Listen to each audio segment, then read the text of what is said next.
Hello friends. आज हम लोग एक ही वीडियो में प्रतिस्थापन विधि और विलोपन विधि को हल करना सीखेंगे। सबसे पहले हम लोग प्रतिस्थापन विधि से x और y के मान निकालना सीखेंगे। उसके बाद विलोपन विधि से हम लोग x और y के मान निकालना सीखेंगे। तो चलिए सबसे पहले हम लोग प्रतिस्थापन विधि से देखेंगे x और y के मान कैसे निकाल सकते हैं। तो फ्रेंड्स, ये दो समीकरण हमारे पास दिए हुए हैं। सबसे पहले हम इसको मान लेंगे समीकरण 1 और इसको मान लेंगे समीकरण 2। तो सबसे पहले ये देखते हैं कि प्रतिस्थापन विधि कहते किसे हैं। फ्रेंड्स, जैसे कि आप देख रहे हैं ये समीकरण 1 लिखा हुआ है। इससे हम पहले x का मान निकालें और उस x का मान को हम समीकरण 2 में x की जगह पे रख दें। तो यही विधि हमारी कहलाती है प्रतिस्थापन विधि। तो फ्रेंड्स, क्वेश्चन को हल करके ही ज़्यादा समझ में आएगी कि ये प्रतिस्थापन विधि आखिरकार है क्या। तो चलिए प्रतिस्थापन विधि से सवाल को हल करते हैं। सबसे पहले यहाँ पे क्या लिखना है, समीकरण 1 से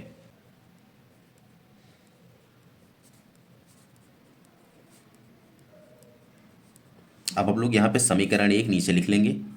x प्लस वाई बराबर में है 14।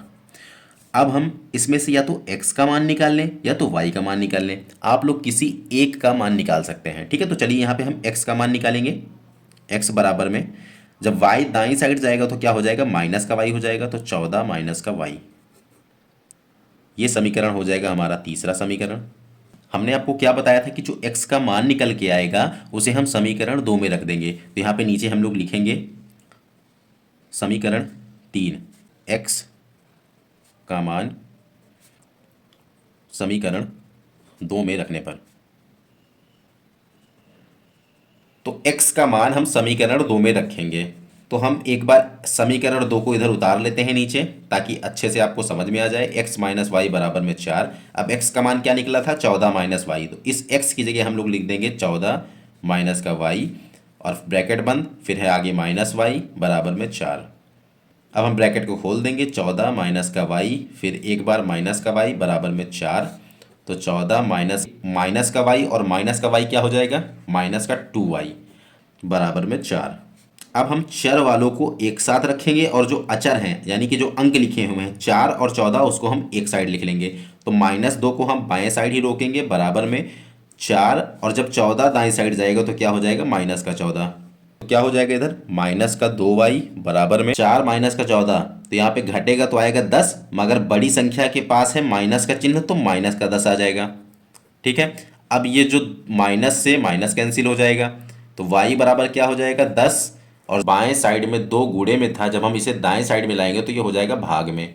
तो 2 से काटेंगे 10 को तो 5 बार में जाएगा, तो y बराबर में आ जाएगा 5। तो अब हम इसे ब्रैकेट में बंद कर देंगे। देखिए प्रतिस्थापन विधि से हमने एक चर की वैल्यू निकाल ली, यानी कि y की वैल्यू आ गई है। अब बची x की वैल्यू। अब x की वैल्यू निकालने के लिए हम लोग क्या करेंगे कि ये y बराबर 5 जो निकला है इसे या तो समीकरण 1 में हम लोग रख देंगे या समीकरण 2 में रख देंगे। आप एकदम आज़ाद हैं, किसी भी समीकरण में आप y बराबर 5 रख सकते हैं। तो y बराबर 5 हम समीकरण 1 में रखते हैं। समीकरण 1 में y बराबर 5 रखने पर, तो सबसे पहले समीकरण 1 इधर लिख लेंगे, x प्लस वाई बराबर में 14। तो x प्लस वाई का मान आया हमारे पास 5 बराबर में 14। तो x बराबर क्या हो जाएगा, 14 माइनस का 5। जब 5 दाहिने साइड आएगा प्लस का तो इधर हो जाएगा माइनस का 5। तो x बराबर क्या आ जाएगा, 14 में से 5 जाएगा 9। तो x बराबर 9 आ गया। अतः हम ये कह सकते हैं समीकरण का हल x बराबर में 9 कामा में y बराबर में 5 है। तो यही हमारा आंसर हो जाएगा। आई होप फ्रेंड्स आप लोग को समझ में आ गया होगा। तो चलिए अब हम दूसरे मेथड पे चलते हैं, जो कि है हमारा विलोपन विधि। तो यहाँ पे हमें दो समीकरण दिए हुए हैं, x प्लस वाई बराबर में 5 और नीचे दूसरा समीकरण है हमारे पास 2x माइनस का 3y बराबर में 4। तो इसे हम मान लेंगे समीकरण 1 और इसे मान लेंगे हम समीकरण 2। ये विधि प्रतिस्थापन विधि से भी सरल है, इसे बहुत ही ध्यान से समझिएगा। बहुत ही आसान विधि है और मैं आपको समझाऊंगा भी ऐसे कि एक बार में आपको समझ में आ जाए। तो सबसे पहले हम लोग विलोपन का अर्थ समझते हैं। विलोपन का मतलब होता है किसी भी एक टर्म को विलुप्त कर देना, यानी कि किसी भी एक चर को यहाँ से हम लोग एकदम गायब सा कर देंगे, ठीक है। तो देखते हैं गायब कैसे करेंगे। तो इन दोनों से हमें अगर x को गायब करना है तो क्या करना पड़ेगा, हमें x के आगे क्या लिख रखा है, यहाँ पे देखिए 1 होगा, अगर कुछ नहीं लिखा होता तो 1 लिखा होता है, और नीचे तो 2 लिखा हुआ ही है x के आगे। तो इस 1 का गुणा हम समीकरण 2 में कराएंगे और इस 2 का गुणा कराएंगे हम समीकरण 1 में। ठीक है, मतलब जो x के बगल में लिखा है इनका आपस में उल्टा गुणा कराना होता है हमको। x के बगल में जैसे यहाँ पे 1 लिखा हुआ है तो 1 का गुणा हम समीकरण 2 में करा देंगे, और जैसे दूसरे समीकरण में x के बगल में 2 लिखा हुआ है तो हम इस 2 का गुणा समीकरण 1 में करा देंगे। तो ठीक है, हम लोग नीचे लिखेंगे यहाँ पे समीकरण 1 में 2 से गुणा कराने पर 2 से गुणा तथा समीकरण 2 में 1 से गुणा कराने पर। तो समीकरण 1 में किससे गुणा कराना है, 2 से, तो चलिए इसमें 2 से गुणा कराते हैं। 2x प्लस 2y बराबर में हो जाएगा 10। 2 से पूरे समीकरण में हमने गुणा करा दिया। अब समीकरण 2 में 1 से गुणा कराना है, तो 1 से अगर गुणा कराएंगे तो जो हमारा समीकरण है वो एज इट इज उसी तरह हम लोग लिख देंगे, इसमें कोई परिवर्तन नहीं होगा। 2x माइनस का 3y बराबर में 4। ठीक, तो हमारा ये हो जाएगा समीकरण तीसरा और ये हो जाएगा समीकरण चौथा। अब समीकरण हम 3 माइनस समीकरण 4 कर देंगे। ठीक है, तो घटाया कैसे जाता है ये आप लोग को सीखना है। तो जो नीचे वाला समीकरण हमने लिखा है उसमें देखिए यहाँ पे क्या साइन है, 2x के बगल में कोई साइन नहीं होता तो प्लस का चिन्ह होता है, तो यहाँ पे हम लिख देंगे माइनस, उसका अपोजिट साइन लिखना है नीचे। यहाँ पे लिखा है माइनस तो नीचे लिख देंगे प्लस, यहाँ पे भी प्लस है तो नीचे लिख देंगे माइनस। ठीक है, अब आपको इन चिन्हों की मदद से अब सॉल्व करना है क्वेश्चन। देखिए ऊपर है प्लस का 2, नीचे है माइनस का 2, तो ये कैंसिल।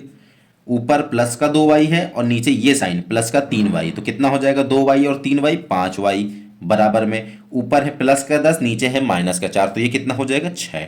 तो y का मान हमारे पास क्या आ जाएगा 6/5। तो देखिए विलोपन विधि से हमने कितने आसानी तरीके से, तो देखिए विलोपन विधि से कितने आसान विधि से हमने y बराबर में 6/5 निकाल लिया। अभी हमारी सिर्फ एक वैल्यू आई है, अब हमें निकालना है x का मान। तो आपसे मैंने प्रतिस्थापन विधि में भी बोला था कि जो y का मान आए उसको समीकरण 1 में या समीकरण 2 में किसी एक में y का मान रख देंगे तो हमें x का मान मिल जाएगा। तो हम y बराबर में 6/5 समीकरण 1 में रखने पर, देखिए हमने समीकरण 1 में क्यों रखा, क्योंकि समीकरण 1 आसान है ना, हमारा जो कैलकुलेशन होगा वो बहुत कम हो जाएगा। तो सबसे पहले हम यहाँ पे समीकरण 1 लिखेंगे, x प्लस वाई बराबर में 5।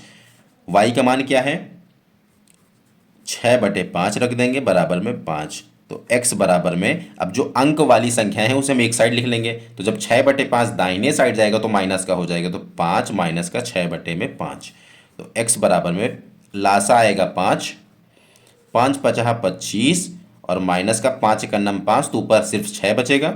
x बराबर में आ जाएगा 19/5। ये हमारी x की वैल्यू भी निकल आई है। तो अतः हम ये कह सकते हैं, अतः समीकरण के हल